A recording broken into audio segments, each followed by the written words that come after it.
Our African ancestors, brothers and sisters, saw the matrilineal system. Keep in mind that all the kings had to come through the line of the woman. Is that right? That's right. What man can say he didn't come from a woman? Please step forward so we can understand where you came from. So our ancestors had no problems understanding that divine principle of that sacred womb where we all came from.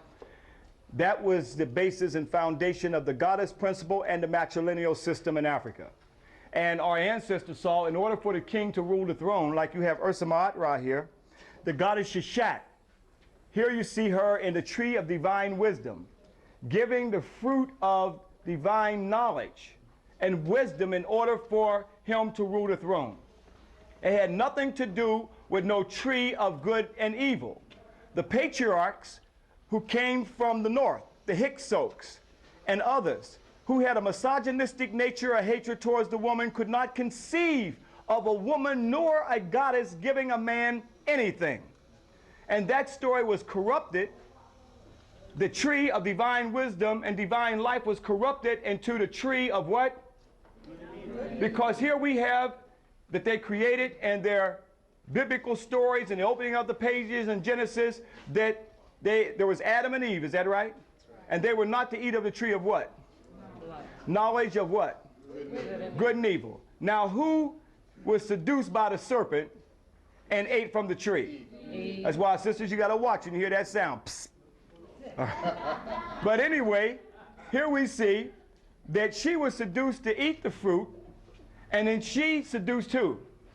Adam. Now we are told that that's the reason for the world's sins of this first woman eating of the tree of good and evil, and that that's also not only the reason for the world's sins, but her monthly cycle is to remind her of that sin. This is what's taught in the church. Okay? Now when sisters start jacking that preacher up, who's been equally spiritually enslaved himself, to tell that story, and that we were born in sin, there was no story whatsoever in the Kemetic Nile Valley that we were born in sin.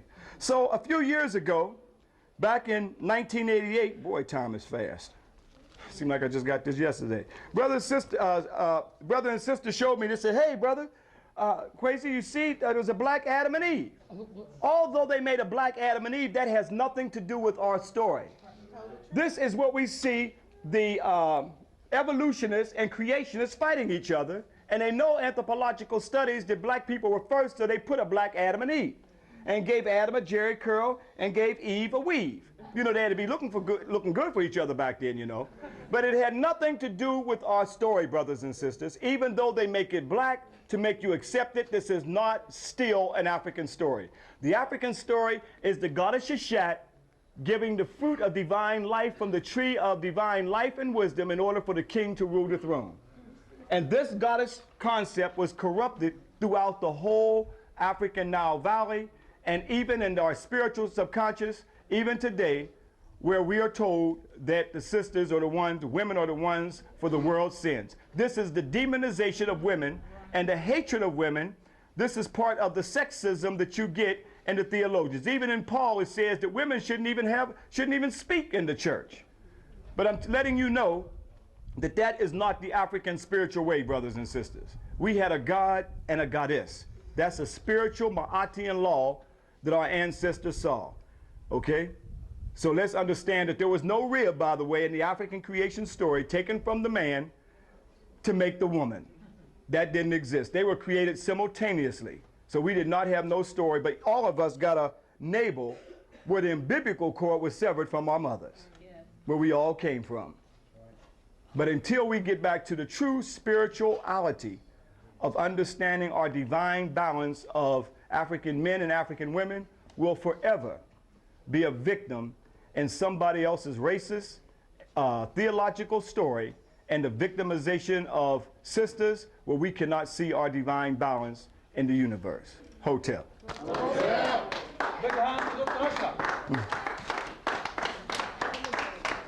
And you know the story is corrupted anyway, because as they said, there was only Adam and Eve, and then they created a son named who? Cain and Abel. And Cain went out to the land of Nod and found what? They haven't been able to explain that story yet. And then the racist theologians will tell you that was the sub-Negroid race. No, African people had a great kingdom long before their Adam and Eve story that they created and corrupted from the goddess Aset and Asar from right here in Kemet, right here in Egypt where you are. These stories are told.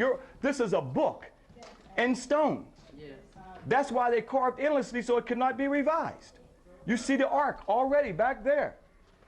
How could the Ark of Covenant, that the Jews say that Jehovah God is the portable God house, and you got it right here. That they're carrying? And we are taught to go to Jerusalem and not to come back here to Kemet.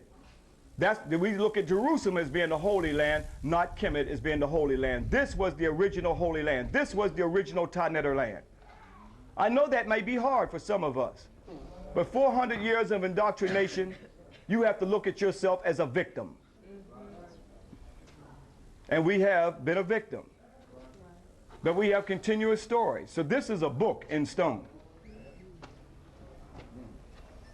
You can have a few minutes to take your pictures of the goddess Shishat and go back and tell the story. Show it to the preachers. Show it to the ministers. We want to get to the root of these stories, and you've come halfway around the world, back to the African Nile Valley, and witnessed where they've copied and manipulated these stories from you.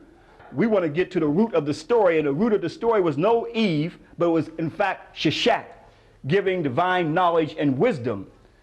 See, the only story that we have when a story regurgitates up is what white folks put in our psyche. But now the real psychological warfare is going to take place now because you are here. You're witnessing on the temples now, Shishat and the tree of life and many other concepts that we have shown, and that's down in your psychic. So when you hear the Garden of Eden, what's going to trigger in your mind right back here? I saw Shishat. And it was nothing. That's what's going to trigger. That's what's going to activate.